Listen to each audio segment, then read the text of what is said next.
Hey love, what's poppin'? Rise with We, the podcast.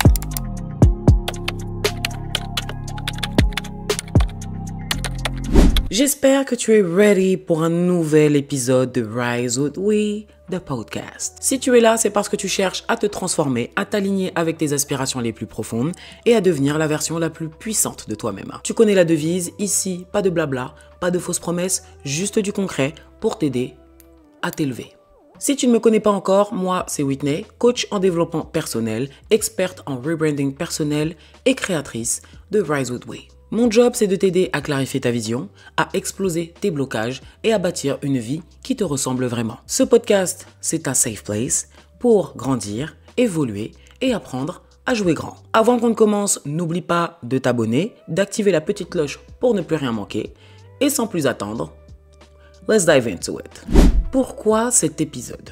Parce qu'aujourd'hui, j'ai envie qu'on parle de quelque chose qui gâche la vie de beaucoup trop de monde, la peur de l'échec. Cette peur-là, elle m'a tellement freiné, t'imagines même pas. J'avais beau avoir des idées, des projets de fou, dès qu'il s'agissait de passer à l'action, je me disais toujours, et si je me plante ? Si je me foire ? Et si jamais ça ne marche pas, qu'est-ce que les gens vont penser de moi ? Résultat, immobilisme total, frustration maximale, zéro progrès. Mais heureusement, j'ai très vite compris que tout ça, ce n'est que du bullshit. Que l'échec n'est pas une fin. Au contraire, c'est souvent le début d'un nouveau chapitre bien meilleur. Et aujourd'hui, je vais t'expliquer comment transformer ta peur en puissance.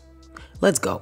Dans un premier temps, je vais t'expliquer pourquoi tu as autant peur de l'échec et surtout pourquoi c'est normal. Cette peur de l'échec qui est profondément humaine est construite à partir de plein de petites peurs sous-jacentes. Tu as certainement peur du regard des gens. Tu stresses parce que tu as peur qu'on te juge, qu'on critique tes choix et tes résultats. Et qu'est-ce qui se passe ?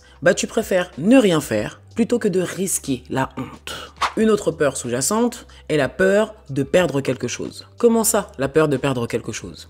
Tu as peur de perdre ton argent, de perdre ton temps, de perdre ton confort ou de perdre ta réputation. Mais la vérité, love, c'est que ne rien faire te coûte bien plus cher sur le long terme.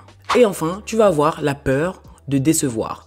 D'abord de te décevoir toi-même et ensuite de décevoir les autres. Tu te mets tellement de pression sur les épaules que l'idée même de l'échec te paralyse. Tu penses que rater quelque chose veut forcément dire que tu es une ou un raté. That's bullshit. That's bullshit, love. Et comme je te l'ai dit au début, toutes ces peurs sont normales. Elles sont profondément humaines. Mais ça ne veut pas dire qu'elles doivent rester là. Dès qu'on ressent de la peur, qu'est-ce qu'on fait inévitablement ? On essaye de l'éviter. Mais laisse-moi te dire quelque chose très clairement. Plus tu évites cette peur, plus elle grandit. Ton cerveau se dit littéralement « Ok, si elle évite ça, c'est que ça doit vraiment être dangereux. » Résultat, tu crées un espèce de monstre imaginaire bien plus gros que la réalité. À force d'éviter tes objectifs et tes projets, tu t'enfonces dans une frustration méga profonde. Et c'est exactement ce que je veux t'aider à stopper aujourd'hui.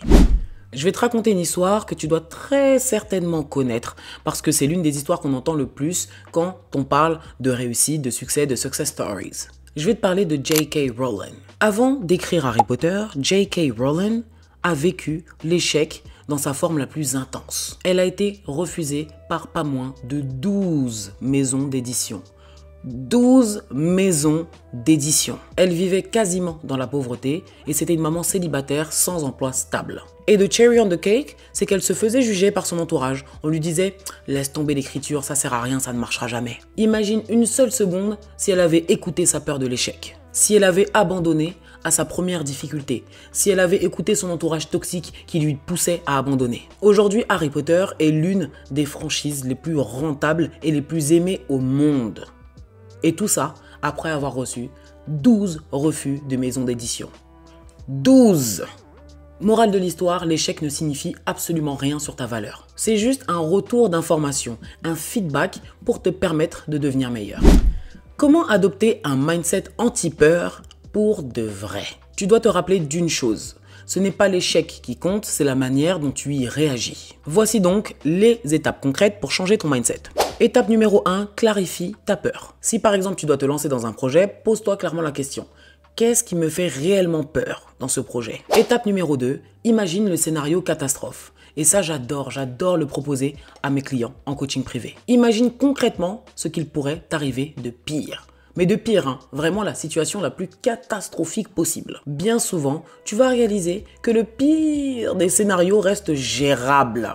Et étape numéro 3, change ta perspective. Il faut vraiment, si tu veux changer de mindset, que tu arrêtes de voir l'échec comme une catastrophe. Considère-le comme une leçon sur la route de ton succès. Ok, maintenant, on va faire un petit exercice ensemble. Comme d'habitude, tu sais que j'aime bien te donner des petits exercices pendant les épisodes. Prends une feuille, un stylo ou ton téléphone et écris une peur précise par rapport à ton projet. Par exemple, j'ai peur de lancer mon entreprise parce que j'ai peur de perdre de l'argent. Ensuite, note clairement le pire scénario possible. Mais quand je te dis le pire scénario possible, c'est vraiment le pire. Le pire, vraiment digne d'une série Netflix. Rédige le pire scénario possible qui puisse t'arriver si tu lances ce projet. Une fois que tu as noté le pire scénario possible, tu vas écrire juste en dessous les actions que tu vas pouvoir mettre en place pour gérer ce scénario catastrophe. Que ce soit des solutions concrètes, des personnes à contacter, un plan B, peu importe. Et ensuite, tu vas noter tous les bénéfices potentiels si tu surmontes cette peur et que tu passes enfin à l'action. Tu vas voir, à la fin de cet exercice, tu vas sentir ta peur diminuer parce que tu auras déjà anticipé, clairement identifié les solutions. Voilà, c'était un épisode court, mais ô combien important et efficace si tu mets en place tout ce que je viens de te transmettre. Et maintenant, c'est le moment pour une courte page de publicité. Je sais que vous aimez bien quand je dis ça. Bon Dove, si tu es arrivé à la fin de cet épisode et si tu me suis sur cette chaîne, que tu écoutes mon podcast depuis le début, c'est que tu cherches réellement à changer. Et tu sais déjà, si tu as écouté les précédents épisodes, que j'ai quelque chose de précieux pour toi. Aujourd'hui, c'est un grand jour pour moi. C'est le lancement officiel de Reset.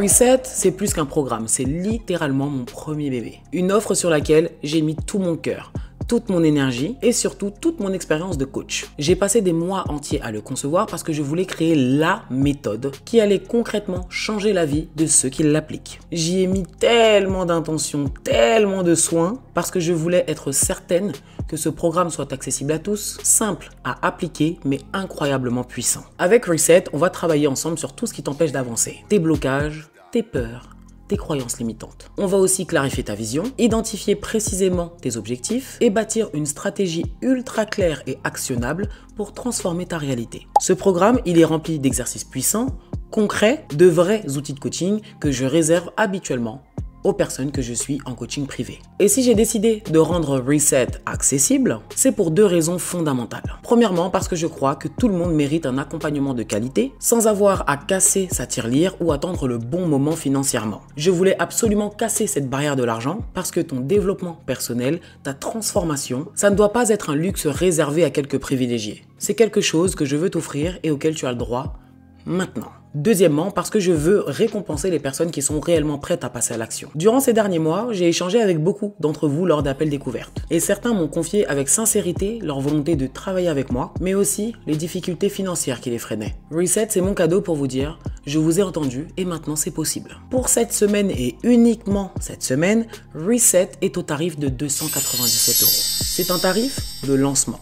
Parce qu'attention, chaque semaine, le prix augmente de 100 €. Donc dans 5 semaines exactement, date à laquelle je vais fermer les inscriptions de Reset, tu peux faire le calcul, le tarif aura considérablement augmenté. Je t'invite vraiment à profiter de cette occasion tant qu'elle se présente. Et ce qu'il faut savoir, c'est qu'en accédant à Reset à ce tarif, tu auras accès à toutes les mises à jour et ça, tant que le programme existe. Ce que je suis en train de t'expliquer, c'est que si tu prends Reset aujourd'hui à 297 €, tu n'auras plus jamais à le repayer, peu importe les mises à jour que je vais faire. Et le truc en plus, c'est que tu peux payer en plusieurs fois. Donc là, vraiment love. Si tu ne passes pas à l'action, c'est vraiment que tu ne veux pas changer. Tu ne veux pas changer. Et dans ce cas-là, c'est ok. C'est un choix. Mais aujourd'hui, j'ai vraiment envie de vous faire ce cadeau et de vous donner la possibilité de passer au niveau supérieur à moindre coût. Je sais profondément, parce que je l'ai vécu et parce que je le vois avec mes clients, qu'investir en soi est toujours la meilleure décision possible.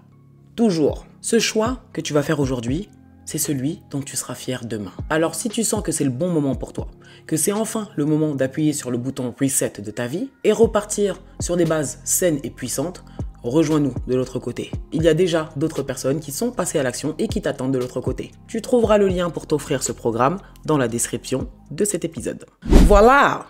Merci d'avoir écouté cet épisode. Si cet épisode t'a parlé ou qu'il t'a fait penser à une personne qui a besoin d'entendre tout ce que je viens de te raconter, n'hésite pas à le partager. Évidemment, abonne-toi et si ce n'est pas encore fait, what are you doing? What are you doing? No, for real. For real. What are you doing? Laisse-moi un commentaire parce que j'adore vous lire. Et si tu m'écoutes depuis ta plateforme d'écoute préférée, laisse-moi 5 magnifiques étoiles qui shine bright like a diamond pour propulser mon podcast vers les sommets. Et n'oublie jamais, you're powerful, you're capable, and you deserve to shine. Bye! Rise with We, the podcast. Si tu n'es pas encore abonné, what are you doing? What are you doing?